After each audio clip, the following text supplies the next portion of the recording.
প্রিয় বন্ধুরা, GK for all competitive exam YouTube চ্যানেলে তোমাদেরকে স্বাগত জানাই।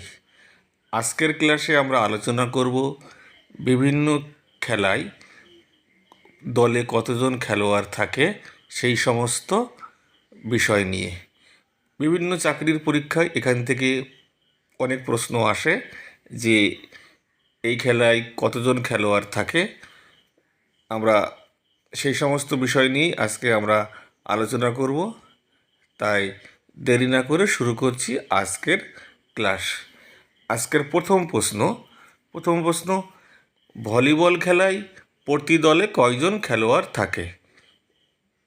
এই প্রশ্নের সঠিক উত্তর হবে 6 জন।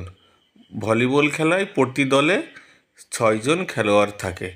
তাহলে যদি প্রশ্ন আসে ভলিবল খেলায় প্রতি দলে কতজন খেলোয়াড় থাকে, উত্তর লিখবে 6 জন। আমরা পরের প্রশ্নে চলে যাব। দেখা যাক পরের প্রশ্ন কি আছে। পরের প্রশ্ন, হকি খেলায় প্রতি দলে কয়জন খেলোয়াড় থাকে? এই প্রশ্নের সঠিক উত্তর হবে 11 জন। হকি খেলায় প্রতি দলে 11 জন করে খেলোয়াড় থাকে। তাহলে যদি প্রশ্ন আসে হকি খেলায় প্রতি দলে কতজন করে খেলোয়াড় থাকে, উত্তর লিখবে 11 জন। আমরা পরের প্রশ্নে চলে যাচ্ছি। দেখা যাক পরের প্রশ্ন কি আছে। পরের প্রশ্ন, বাস্কেটবল খেলায় প্রতি দলে কতজন খেলোয়াড় থাকে? এই প্রশ্নের সঠিক উত্তর হবে 5 জন। বাস্কেটবল খেলায় প্রতি দলে 5 জন করে খেলোয়াড় থাকে।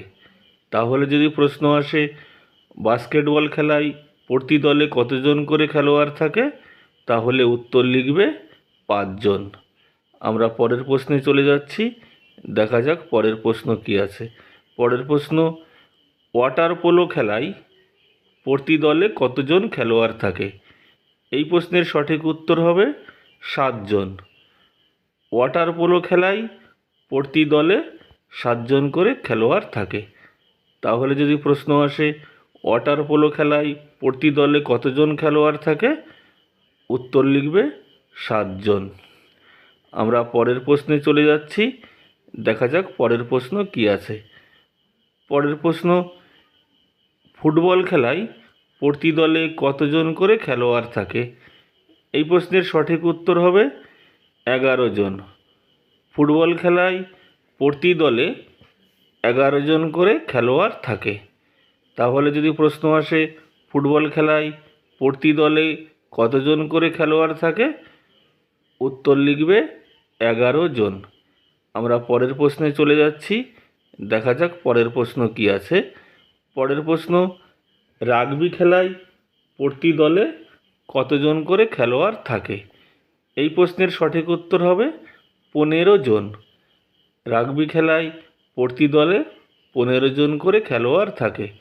তাহলে যদি প্রশ্ন আসে রাগবি খেলায় প্রতি দলে কতজন খেলোয়াড় থাকে, উত্তর লিখবে 15 জন। আমরা পরের প্রশ্নে চলে যাব। দেখা যাক পরের প্রশ্ন কি আছে। পরের প্রশ্ন, বেসবল খেলায় প্রতি দলে কতজন করে খেলোয়াড় থাকে? এই প্রশ্নের সঠিক উত্তর হবে 9 জন। বেসবল খেলায় প্রতি দলে 9 জন করে খেলোয়াড় থাকে। তাহলে যদি প্রশ্ন আসে বেসবল খেলায় প্রতি দলে কতজন করে খেলোয়াড় থাকে, এই প্রশ্নের উত্তর লিখবে 9 জন। আমরা পরের প্রশ্নে চলে যাচ্ছি। দেখা যাক পরের প্রশ্ন কি আছে। পরের প্রশ্ন, পোলো খেলায় প্রতি দলে কতজন করে খেলোয়াড় থাকে? এই প্রশ্নের সঠিক উত্তর হবে 4 জন। পোলো খেলায় প্রতি দলে 4 জন করে খেলোয়াড় থাকে। পোলো খেলায় কিন্তু বাঁ-হাতিদের সুযোগ দেওয়া হয় না। তাহলে যদি প্রশ্ন আসে পোলো খেলায় প্রতি দলে কতজন করে খেলোয়াড় থাকে, উত্তর লিখবে 4 জন। আমরা পরের প্রশ্নে চলে যাচ্ছি। দেখা যাক পরের প্রশ্ন কি আছে।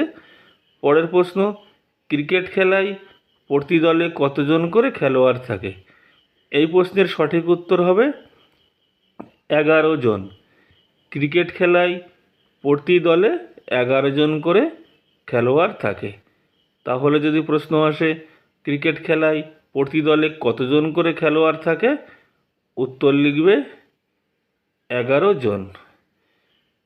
এরপরে একটু তথ্য দেওয়া আছে, যেমন ধরো badminton, loan tennis, table tennis, এই 3 খেলায় প্রতি দলে 1জন বা 2জন করে খেলোয়াড় থাকে। যখন সিঙ্গেল খেলা হয় তখন 1জন, আর ডাবলস খেলা হলে 2জন খেলোয়াড় থাকে। তাহলে যদি প্রশ্ন আসে ব্যাডমিন্টন খেলায় কতজন থাকে, সিঙ্গেলস হলে 1জন, ডবল হলে 2জন, টেনিসেও তাই 1জন কিংবা 2জন। এরপরের যে তথ্যটি আছে সেটি হচ্ছে দাবা খেলা নিয়ে। দাবা খেলা কিন্তু একজন সিঙ্গেল মানুষের খেলা, একজন সিঙ্গেল প্লেয়ার অন্যের মোকাবেলা করে। তাহলে যদি প্রশ্ন আসে দাবা খেলায় কতজন খেলোয়াড় থাকে এক দলে, উত্তর লিখবে 1জন। আমরা এখানে ক্লাসটা শেষ হলো। আজকের ক্লাস খুব সংক্ষিপ্ত ক্লাস। আশা করি তোমাদের ভালো লেগেছে। আর তোমাদের কেমন লাগলো অবশ্যই কমেন্ট করে জানাবে। আর আমার চ্যানেলটা একটু সাবস্ক্রাইব করবে, আর বন্ধুদের সঙ্গে শেয়ার করবে। আর বেশি কিছু কথা নেই, আজকে খুব ছোট্ট ক্লাস করালাম। আগামীতে আরও বড় ক্লাস হবে। তোমরা সকলে ভালো থেকো। ধন্যবাদ সকলকে।